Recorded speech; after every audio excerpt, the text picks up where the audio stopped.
हरे कृष्ण भक्तों, मधुर भक्ति गाथा चैनल में आप सभी का स्वागत है। आज मैं आपको सत्यनारायण जी की कथा व पूजा विधि के बारे में बोलने जा रही हूँ। सत्यनारायण व्रत कथा में लगने वाले सामग्री हैं केले के खम्भे, तुलसी के पौधे, पंचपल्लव, कलश, पंचरत्न, चावल, कपूर, धूप, पुष्पों की माला, श्रीफल, ऋतुफल, अंगवस्त्र, नैवेद्य, कलावा, आम के पत्ते, यज्ञोपवीत वस्त्र, गुलाब के फूल, दीप, तुलसी दल, पान, पंचामृत। पंचामृत में दूध, दही, घृत, शहद, शक्कर आते हैं। केसर, बंधन बार और चौकी, इतने सामग्री लगते हैं। अब पूजा विधि के बारे में सुनिए। व्रत करने वाला पूर्णिमा व संक्रांति के दिन प्रातः अथवा सायंकाल को स्नानादि से निवृत्त होकर पूजा स्थान में आसन पर बैठकर श्रद्धापूर्वक श्री गणेश, गौरी, वरुण, विष्णु आदि सब देवताओं का ध्यान करके पूजन करे और संकल्प करे कि मैं सत्यनारायण स्वामी जी का पूजन तथा कथा श्रवण सदैव करूँगा। पुष्प हाथ में लेकर नारायण का ध्यान करे। यज्ञोपवीत पुष्प, धूप, दीप, नैवेद्य आदि से युक्त होकर स्तुति करे। हे भगवान, मैंने श्रद्धापूर्वक फल, जल आदि सब सामग्री आपके अर्पण किए हैं, इसे स्वीकार कीजिए। मेरा आपको बारंबार नमस्कार है। इसको बाद सत्यनारायण जी की कथा पढ़ें अथवा श्रवण करें। सत्यनारायण जी की व्रत कथा, पहला अध्याय। एक समय नमस्यारण्य तीर्थ में सौनकादि 88,000 ऋषियों ने श्री सूत जी से पूछा, हे प्रभु, इस कलयुग में वेद विद्या रहित मनुष्य को प्रभु भक्ति किस प्रकार मिलेगा तथा उनका उद्धार कैसे होगा? इसलिए हे प्रभु, कोई ऐसा तप कहिए जिससे थोड़ी समय में पुण्य प्राप्त होवे तथा मनवांछित फल मिले। वह कथा सुनने की हमारी इच्छा है। सर्वशास्त्र ज्ञान से सूजी बोले, हे वैष्णव, मैं पूज्य प्राणियों के हित की बात पूछी है। अब मैं उस श्रेष्ठ व्रत को आप लोगों से कहूँगा जिस व्रत को नारद जी ने लक्ष्मी नारायण से पूछा था और लक्ष्मीपति ने मुनि श्रेष्ठ नारद से कहा था। सो ध्यान से सुने। एक समय योगीराज नारद जी दूसरे के हित की इच्छा से अनेक लोगों को घूमते हुए मृत्युलोक में आ पहुँचे, जहाँ अनेक योनियों में जन्मे हुए प्राय सभी मनुष्यों को अपना कर्मों द्वारा अनेक दुखों से पीड़ित देखकर सोचा कि इस यत्न के करने से निश्चय ही प्राणियों के दुख का नाश हो सकता है। ऐसा मन में सोचकर विष्णु लोक को गए। वहाँ श्वेत वर्ण और 4 भुजाओं वाले देव के इस नारायण को देखकर, जिनके हाथों में शंख, चक्र, गदा और पद्म थे तथा वरमाला पहने हुए थे, स्तुति करने लगे। हे भगवान, आप अत्यंत शक्तिशाली से संपन्न हैं। मन तथा वाणी भी आपको नहीं पा सकती। आपका आदि मध्य अंत नहीं है। निर्गुण स्वरूप सृष्टि के आदि भूत व भक्तों के दुख के नष्ट करने वाले हो। आपको नमस्कार है। नारद जी से इस प्रकार की स्तुति सुनकर विष्णु भगवान बोले, हे मुनिश्रेष्ठ, आपका मन में क्या है? आपका किस काम के लिए आगमन हुआ है? निसंकोच कहे। तब नारद मुनि बोले, मृत्युलोक में सब मनुष्य जो अनेक योनियों में पैदा हुए हैं, अपने अपने कर्मों के द्वारा अनेक प्रकार के दुख से दुखी हैं। हे नाथ, मुझे पर दया रखने हो तो बतलाइए कि उन मनुष्यों के सब दुख थोड़े से ही प्रयत्न से कैसे दूर हो सकते हैं। श्री भगवान जी बोले, हे नारद, मनुष्य की भलाई के लिए तुमने बहुत ही अच्छी बात पूछी है। जिस काम के करने से मनुष्य मोह से छूट जाता है, वह मैं कहता हूँ। सुनो, बहुत पुण्य देने वाला स्वर्ग तथा मृत्यु लोक दोनों में दुर्लभ एक उत्तम व्रत है। आज मैं प्रेम बस होकर तुमको कहता हूँ। सत्यनारायण का यह व्रत अच्छी तरह विधि पूर्वक करने से मनुष्य आयु पर्यंत जहाँ सुख भोग कर मरने पर मोक्ष की प्राप्ति होता है। श्री भगवान के वचन सुनकर नारद मुनि बोले कि उस व्रत का फल क्या है, क्या विधान है और किसने यह व्रत किया है और किस दिन यह व्रत करना चाहिए, विस्तार से कहिए। भगवान बोले, दुख शोक आदि को दूर करने वाला, धन धान्य को बढ़ाने वाला, सौभाग्य तथा संतान को देने वाला यह व्रत सब स्थानों पर विजयी करने वाला है। भक्ति और श्रद्धा के साथ किसी भी दिन मनुष्य श्री सत्यनारायण की प्रातःकाल के समय ब्राह्मणों और बंधुओं के साथ धर्मपरायण होकर पूजा करे। भक्ति भाव से निवेश केले का फल, घी, दूध और गेहूं का चूर्ण सबाया लेबे। गेहूं के अभाव से साठी का चूर्ण, शक्कर तथा गुड़ ले और सब भक्षण योग्य पदार्थ जमा करा के भगवान को अर्पण कर देवे तथा बंधुओं सहित ब्राह्मणों को भोजन करावे। तत्पश्चात स्वयं भोजन करे। नृत्य, गीत आदि का आचरण कर सत्यनारायण भगवान का स्मरण करते हुए समय व्यतीत करे। इस तरह व्रत करने पर मनुष्य की इच्छा निश्चय पूरी होती है। विशेषकर कली काल में भूमि पर यही मोक्ष का सरल उपाय है। दूसरा अध्याय। सूत जी बोले, हे ऋषियों, जिसने पहले समय में इस व्रत को किया है उसका इतिहास कहता हूँ, ध्यान से सुनो। सुंदर काशीपुर नगरी में एक अत्यंत निर्धन ब्राह्मण रहता था। वह भूख और प्यास से बेचैन हुआ नित्य पृथ्वी पर घूमता था। ब्राह्मणों से प्रेम करने वाले भगवान ने ब्राह्मण को दुखी देख बूढ़े ब्राह्मण का रूप धर उसके पास जाए और आदर के साथ पूछा, हे विप्र, नित्य दुखी हुआ पृथ्वी पर क्यों घूमता है? हे श्रेष्ठ ब्राह्मण, यह सब मुझको कहो, मैं सुनना चाहता हूँ। ब्राह्मण बोला, मैं निर्धन ब्राह्मण हूँ, भिक्षा के लिए पृथ्वी पर फिरता हूँ। हे भगवान, यदि आप इसका उपाय जानते हैं तो कृपा कर कहो। वृद्ध ब्राह्मण बोला कि सत्यनारायण भगवान मनोवांछित फल देने वाले हैं, इसलिए हे ब्राह्मण, तू उनका पूजन कर, जिसके करने से मनुष्य सब दुखों से मुक्त होता है। ब्राह्मण का व्रत का सारा विधान बतलाकर बूढ़े ब्राह्मण का रूप धारण करने वाले सत्यनारायण भगवान अंतर्ध्यान हो गए। जिस व्रत को वृद्ध ब्राह्मण बतलाया है मैं उसको करूँगा, यह निश्चय करने पर उसी रात में नींद भी नहीं आई। वह सवेरे उठ सत्यनारायण के व्रत का निश्चय कर भिक्षा के लिए चला। उसका भिक्षा में बहुत धन मिला, जिसके बंधु बांधव के साथ उसने सत्यनारायण का व्रत किया।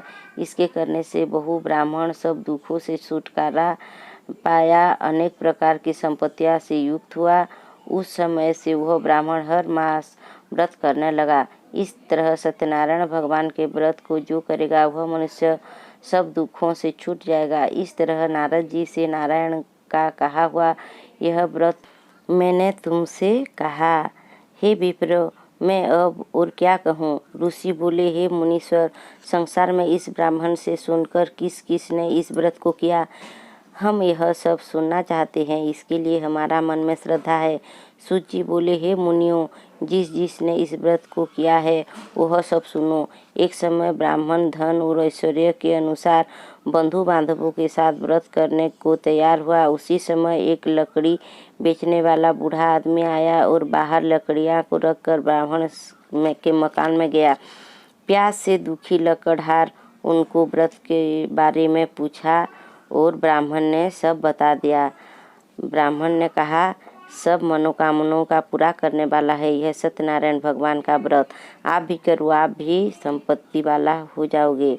इसकी ही कृपा है से मेरा यह धन धान्य आदि का वृद्धि हुई है। ब्राह्मण से इस व्रत के बारे में जानकर लकड़हारी ने बहुत प्रसन्न हुआ। चरणामृत लेकर और प्रसाद खाने के बाद अपने घर को गया। लकड़हारी ने अपने मन में इस प्रकार संकल्प किया कि आज नगर में लकड़ी बेचने से जो धन मिलेगा उसी से मैं सत्यनारायण देव का उत्तम व्रत करूंगा। यही मन में विचार कर यह बूढ़ा आदमी लकड़ियां अपने सिर पर रखकर जिस नगर में धनवान लोग रहते हैं वह वैसे सुंदर नगर में गया। उस रोज वहां पर उसे उन लकड़ियों का दाम पहले दिनों से चौगुना मिला। तब वह बूढ़ा लकड़हार दाम लेकर और अति प्रसन्न होकर पके हुए केले की पूली, शक्कर, घी, दूध, दही और गेहूं का आटा इत्यादि सत्यनारायण भगवान के व्रत की कुल सामग्रियों को लेकर अपने घर गया। फिर उसने अपने भाइयों को बुलाकर विधि के साथ भगवान जी का पूजन और व्रत किया। उस व्रत के प्रभाव से वह बूढ़ा लकड़हारा धन, पुत्र आदि से युक्त हुआ और संसार के समस्त सुख भोग कर वैकुंठ को चला गया। तीसरा अध्याय। सूत जी बोले, हे श्रेष्ठ मुनियों, अब आगे की कथा कहता हूँ, सुनो। पहले समय में उल्कामुख नाम का एक बुद्धिमान राजा था। वह सत्यवक्ता और जितेंद्रिय था। प्रतिदिन देव स्थानों पर जाता था और गरीबों को धन देकर उनको कष्ट दूर करने की कोशिश करता था। उनकी पत्नी कमल के समान मुख वाली और सती स्वाधि थी। भद्रशिला नदी के तट पर उन दिनों ने श्री सत्यनारायण का व्रत किया। उस समय में वहाँ एक साधु वैश्य आया। उसके पास व्यापार के लिए बहुत सा धन था। वह नाव को किनारे पर ठहरा कर राजा के पास आ गया और राजा को व्रत करते हुए देखकर विनय के साथ पूछने लगा, हे राजन, भक्तियुक्त चित्त से यह आप क्या कर रहे हैं? मेरी सुनने की इच्छा है, सो आप यह मुझे बताइए। राजा बोले, हे साधु, अपने बांधवों के साथ पुत्रादि की प्राप्ति के लिए यह महाशक्तिवान सत्यनारायण भगवान का व्रत व पूजन किया जा रहा है। राजा के वचन सुनकर साधु आदर से बोला, हे राजन, मुझसे इसका सब विधान कहो। मैं भी आपके कथानुसार इस व्रत को करूँगा। मेरा भी कोई संतान नहीं है और इससे निश्चित ही होगी। राजा से सब विधान सुन व्यापार से निवृत्त हो वह आनंद के साथ घर गया। साधु ने अपनी स्त्री से संतान देने वाले उस व्रत का समाचार सुनाया और कहा कि जब मेरे संतान होगी तब मैं इस व्रत को करूँगा। साधु ने ऐसे वचन अपने स्त्री लीलावती से कही। एक दिन उसके स्त्री लीलावती पति के साथ आनंदित होकर सांसारिक धर्म में प्रवृत्त होकर सत्यनारायण भगवान की कृपा से गर्भवती हो गई। 10वें महीने में उनके एक सुंदर कन्या का जन्म हुआ। दिनों दिन वह उस तरह बढ़ने लगी जैसे शुक्ल पक्ष के चंद्रमा बढ़ता है। कन्या का नाम कलावती रखा गया। तब लीलावती ने मीठे शब्दों में अपने पति से कहा कि जो अपने संकल्प किया था कि भगवान का व्रत करूँगा, अब आप उसे करिए। साधु बोला, हे प्रिय, इसके विवाह पर करूँगा। इस प्रकार अपने पत्नी को आश्वासन दे वह नगर को गया। कलावती पितृगृह में बुद्धि को प्राप्त हो गई। साधु ने जब नगर में सखियों के साथ अपनी पुत्री को देखा तो तुरंत दूध बुलाकर कहा कि पुत्री के वास्ते कोई सुयोग्य वर देखकर लाओ। साधु की आज्ञा पाकर दूत कंचन नगर तक पहुंचा और वहां पर बड़ी खोज कर देखभाल कर लड़की के लिए सुयोग्य वणिक पुत्र को ले आया। उस सुयोग्य लड़के को देखकर साधु ने अपने बंधु बांधवों सहित प्रसन्नचित्त अपने पुत्री का विवाह उसके साथ कर दिया।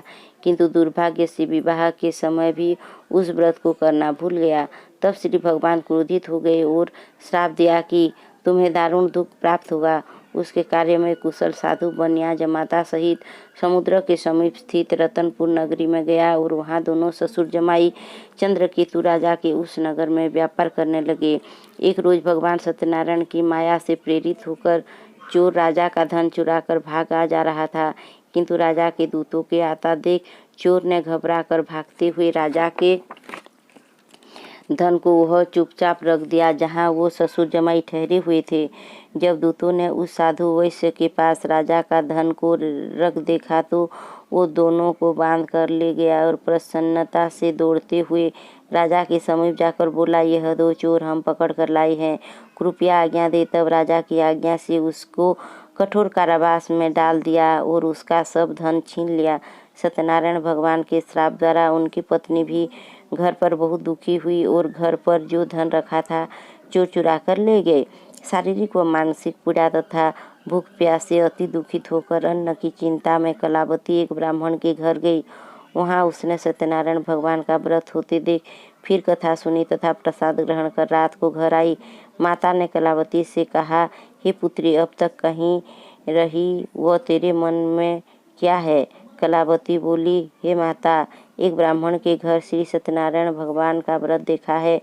कन्या के वचन सुनकर लीलावती भगवान के पूजन की तैयारी करने लगी।